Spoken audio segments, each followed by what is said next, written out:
जड़े सृजनशील व्यक्तित्व राजनीति रे शालीनता भद्रता कहले गोटे स्वतंत्र उदाहरण।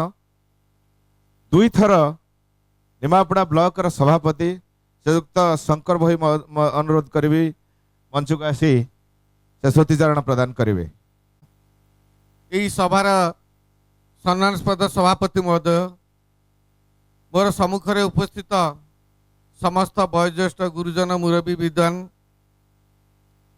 प्रत्येक राजनैतिक दलर नेतृमंडली एवं युवबंधुगण समस्त को प्रथम मोर आंतरिक कृतज्ञता ज्ञापन करुच्ची।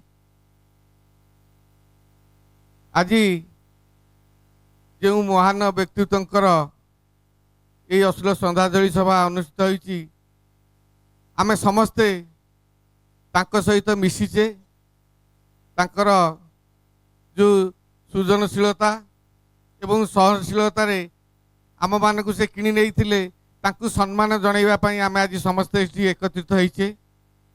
यह निश्चित भाव रे एक उदाहरण जे जे जनसाधारण पई निजको नियोजित करिथाए, जार मानसिकता रे सर्वसाधारण पई किछि करिवारे उद्देश्य थाए एवं ता द्वारा से सफल होइथांती, ताकू सम्मान जणाइबा पई एही भरी श्रद्धांजलि सभा अनुष्ठित होइथाए।